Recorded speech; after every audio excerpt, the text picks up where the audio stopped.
What are the best books for archery? Great question, and Ash is joining me as always. I think for me, the first one I'm going to open up with, you could argue it's not an archery book, but I don't know a more influential book in archery, and that is Lanny Basham's With Winning in Mind. Yeah.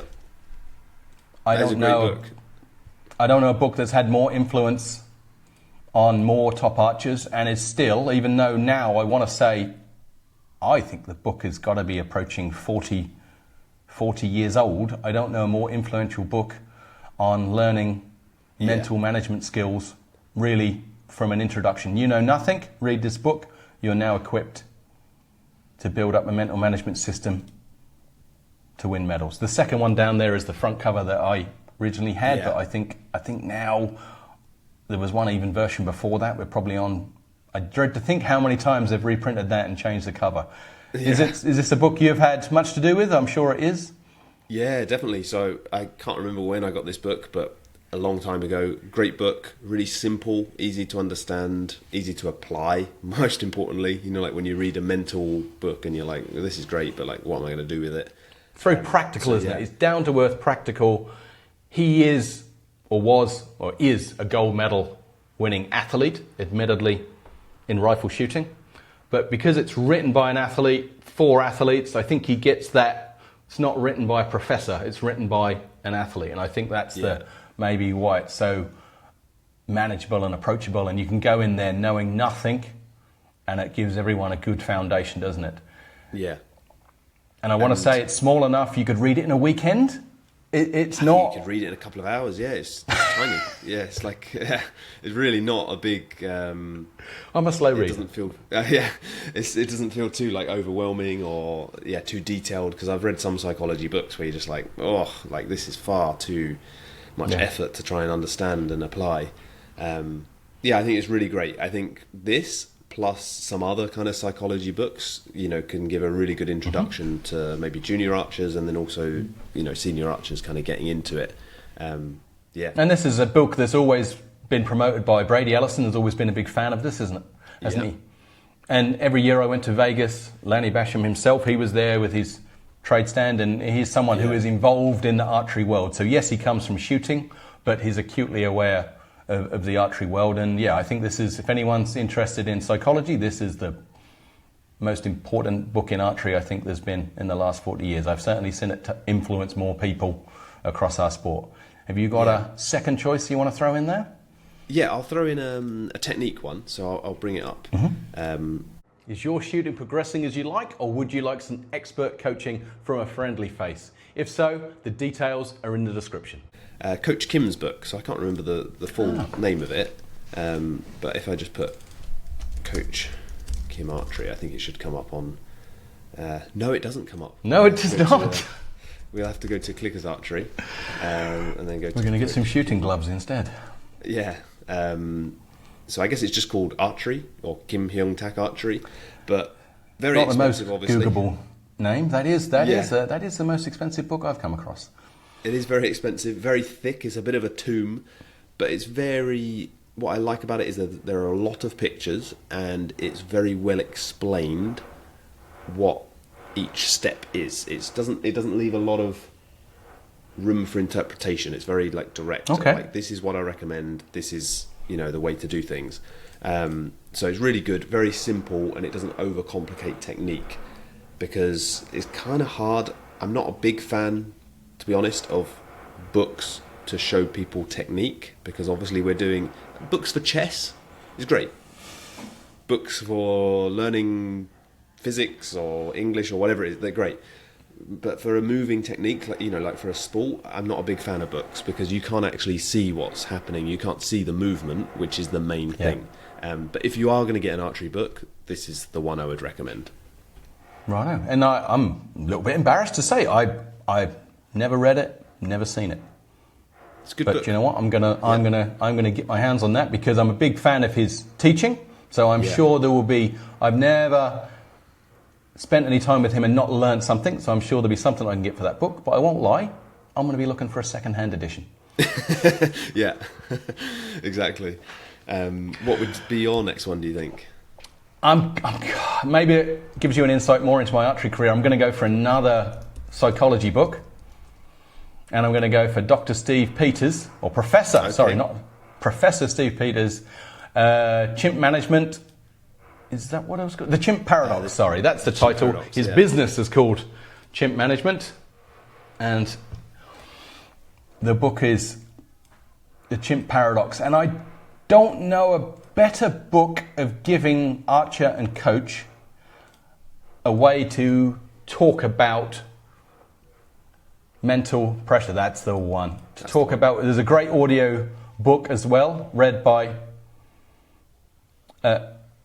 Steve, so you got it straight from the author's mouth. And I must admit, I really like the author reading it. Yeah. I'd probably say if all you do is read the first third of the book, for me as a coach, that's the key part that gives me and you a language to talk about each other.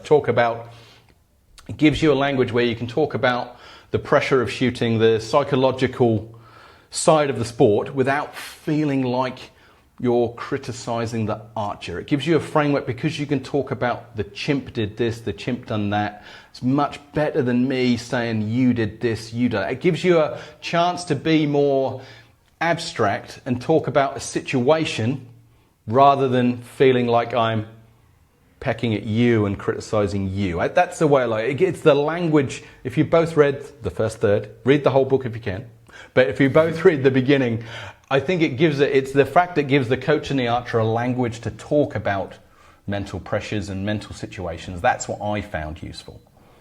And personally. A lot of it allows you to really understand. Again, it's a really simple book, and Steve Peters does a really good job of making concepts that have been around for a while. Like, some people criticize this book because, like, oh, it's not like anything new. Psychologists have known this, but he's described this he's made his own model with it and described it in such a way that it's actually applicable and understandable for the masses. So it's really easy to then understand what's happening inside and be like, oh, okay, my chimp is getting agitated at this scenario because it thinks, I'm going to shoot a head-to-head against Bob, but it thinks it's facing a lion and it doesn't know the difference. So then it gives you the tools to recognize that and be like, okay, if my chimp thinks I'm facing a lion, what are some kind of strategies I can do to maybe help it cope with that, or maybe pre-program it to deal with it and stuff like that. So it's very simple, very preventative in nature, in that you can actually do things in training that then prepare you in competition, whereas a lot of other psychology books I've read kind of like, okay, you're stressed and you're in competition, this is how you deal with it, do some breathing, do some of this, do some of that. But it's like, that's kind of a little bit late. You don't want to be good to have the understanding, because it gives you more chance to control it. And again, it's just, it doesn't matter if none of those psychological theories are new. It doesn't matter, because the way it was put across was new to me, and it made it more accessible to me. So it doesn't matter if all of those theories have been in countless psychology papers. No, I don't care, because it's not going to come across my doorstep when it's whereas this was, again, very, very manageable. I've had the pleasure of spending some time with him, and again, he's someone who can deliver. And if all it does is give the coach and the archer an understanding and a framework to have conversations, that's why I found it useful. And these two books that I've just mentioned here, they're the only books I've ever purchased and given to athletes. Yeah. So that's probably says more than anything else. I think I must have bought maybe 7 of the Chimp Paradox so far, because it's just a book for people, like, outside of sport. It's like my number one book to recommend as well, and I've given it to family members, friends. It's just such a good resource to have. It's something that I wish was taught in schools rather than of mice and men or whatever. But there we go. That's quite a deep comment. That is so true, because it gives you the tools to deal with life. But for us, that particular point in life was the most stressful, was the sport. But you're right, it is just for life, isn't it? Yeah, really, really great book. I'm trying to think of a tuning book, and I'm struggling to recommend one. I can't think of a book that I read on tuning where I'm like, yeah, that is explained. You can bring up a compound book for me, which was influential for me, that I had forgotten about until right now. And that's Larry Wise, I'm sure if you search Larry Wise compound Tuning or archery, your compound bow. there we go. Says it in one. But I'm not. It was really that's the cover, that one on top. I found it very useful, but I won't lie to you. It is just out of date, because I think if you look at that, it's going to say, and that 1998. That's a second printing. I want to say this bow is from the 80s, and when I started the sport in 1990, there was nothing else. So this was great from nothing, and it gave me the understanding of draw force curves and energies. But I later was lucky enough to spend some time with him. Great guy, really good coach. I can see he's got the right sort of personality to be a good coach. But what I didn't like is that the book makes some comments about equipment, that it says you want to have a big long bow, you want to have a big brace sight because they're smoother, more forgiving, they're going to score more. And when I met him, I was shooting a short fast bow because I had tested all of them, and that was what I got the best results with. And I asked him, what did you find when you shot this bow? Oh, I've never shot a bow like that. And I can tell you, my heart, I felt crushed inside. I don't know if it showed on my face, but I felt like, because you wrote the Bible to me that told me I should go buy that 48-inch Hoyt instead of the 40-inch Hoyt. Obviously, this is 20 years ago. Bows were much longer. I took that as the Bible. And when he said he'd never tried it, my heart fell like mad that someone had written a book, the most influential book in archery at the time, and he hadn't actually tried a fast bow. But it's got to be more critical because it's smaller, it's going to be more susceptible. And I found totally the opposite in those extremes. Of course, I think if you go down to a 32-inch bow, it's not going to be a high performer. But so that's my only criticism. It still taught me an awful lot because there was nothing else out there. But now it's been surpassed, and probably no one needs to buy it, to be honest with you. But it did impact. It was an archery book that impacted my life. So there we go. Yeah. Are there any tuning books for recurve that you could recommend? No, apart from the Eastern Technical Document, whatever they called it. I can't think of it's got a bit of a Eastern Technical Document number 5 or something like that. Yeah. I can't remember what they call it, but that was the go-to Bible of do this, do that, that equals this. It's a very straightforward, it's not a book, but in black and white words, it tells you how to tune a recurve bow. Yeah. Yeah, I remember using that Eastern Tuning Guide before as well. So it's is it still something that comes up online if you Google it? Does it come up, or I don't? I was just trying to find it. It seems like they don't have the link on, like the Eastern website or anywhere, but you can get, because it's a long time ago now, and now. Yeah, but that Eastern Tuning Guide was, again, it's just a straightforward black and white. This is what this equals, and I found that useful. Yeah, there's a long time where I used to have that when I was starting out. Yeah, but even better than the Eastern Tuning Guide is my free tuning guide on my website, my recurve one. It's got more pictures. Of that, I have no doubts. But yeah, I guess kind of like I said earlier, I guess are you similar with books versus like videos for learning? What's your thoughts on that?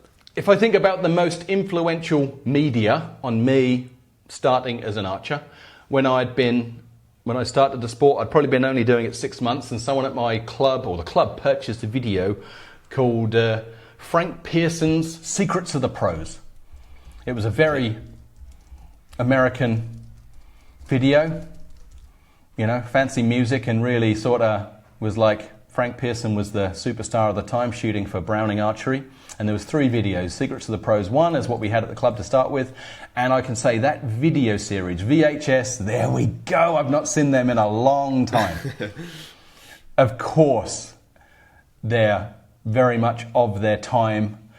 But I can hand on heart say that influenced my shooting and understanding of high performance archery. Before I watched those videos, and once I loved video number 1, I then had to go and ask the committee could they buy video number 2 and video number 3, because they were, they're not cheap, they were a little bit expensive, but the club, I had a great club, they supported me. But before I watched these videos, I had never even thought about whether the weight of my arrows varied. Never even thought about it. I'd never thought about the angle of my fletchings. I'd never thought about how I glue the fletching on. I'd never thought about checking my nocks before a tournament. These are all obvious things to me now, but to be honest, as a new archer who's been in the sport 6 months, those videos absolutely changed my perception of what performance archery was and opened the door to the technical side of the sport. So yeah, they hopefully, you know, I haven't seen Frank Pearson in a good few years, but I used to see him at Vegas, and I always try and tell him a thank you because yeah, his videos there sent me on the course of being an international archer for sure, because I just found the video, that him talking through everything and showing me what to do, highly useful. You just can't beat the showing something, and this is why I think YouTube's so great, and this is why we both make the YouTube videos, right? Is because you can actually show someone something instead. Video is better than words. A picture says 1,000 words, and that's this. Can you imagine trying to write down a description of a Korean archer's shooting technique, or write down the shooting technique of a compound archer? It's just endless. Whereas showing a picture, showing a movement, just says so many words, you know. And this is what when you're kind of making your compound course, this is what you're thinking about, right? Because maybe people don't know this quite yet, but you're kind of in the process of doing like a compound technique series video course. Yeah, I want to put that together because I remember how useful it was, and I know how many people it can help. It's something I want to do. At the moment, it's always fine. I've got so many students who that you find it hard to do the other projects, but it is something I absolutely want to do for sure. So Ash, was there any media that particularly influenced your development as an early archer? Yeah, so there was one video, I guess it was a DVD, that at the time the Korean national coach of the British team, Peter Suk, made. Basically featuring the British archers and showing the techniques, showing some training. I guess we'll redo that bit. I guess we will. Classic. Redo. Let's start that again. So Ash, was there a particular sort of media that influenced your sort of early career and early development? Yeah, so again, not a big fan of books, but there was a DVD that the national coach of the British team, so this was about 2008 or 9, but Peter Suk he came over to coach the national team. He coached you for a while as well. Yeah, absolutely. Myself. But yeah, there was a DVD called The Way of the Champion, which was basically, there's only one left in stock, so someone's going to buy this. Buy it now. If you've got a DVD player. Oh, yeah, I literally couldn't play that actually. But anyway, this was a really good demonstration because it featured, I think you were in it at points as well. It featured yourself. I think so, but I can't really remember. Because I think they just recorded some of the, like you, Alison Williamson, Charlotte Burgess, Tom Barber, Alan Wills, Larry, Godfrey, Simon Terry, that were training at the centre, and then used those as like demonstration videos. But what I really liked is, A, it gave me an insight into what the training centre looked like and how you guys were all training. B, what your techniques were, but then also what Peter Suk's thoughts were on each of your techniques. And also it kind of... I dread to think what he said about me, but there we go. That's for another time. Maybe for another video. But it was really good because like we said, it showed things rather than trying to explain them with just endless words that don't make sense. You can show... And Peter Suk would not have been good with the words. Yeah, and it was very much like, this bow shoulder is not good. This bow shoulder is good, and then you can clearly see on the screen like one of them is up here and one of them is better, and you know. Was that me? Was that me on the first picture? No. I think he used Alan for that one. He liked a bit of a role. He did, yes, he very much did, yes. But yeah, great DVD to kind of show different things. Also, not just technique, but like even to the point of how to take your arrow out of the quiver, doing it the right way that's a lot quicker in a team round. He and stuff was like all that. about that. I mentioned him. It's the one thing I mentioned to so many of my students. I'm like, I see them, the way they're loading the bow, and I was like, my Korean coach wouldn't have liked that. And because Peter was the first one to make me think about those things. Yeah, he was very good at that. Thinking about the whole picture, not just, But try and describe that in a book. Like when you grab the arrow by the nock and then lift your index finger off the nock as you slide it. It's just it's stupid. It's impossible. So this is why video courses, YouTube videos, I think, have had a bigger influence on us than just books for technique. Absolutely. Well, thank you for that. And you, tell us in the comments, what's been the media that's had the biggest impact on your development? Yeah. It's always interesting because I'd forgotten about half of these, but yeah, they're important. All right. Thank you, Ash. If you stayed till the end because you enjoyed the video, please consider subscribing. It really helps me.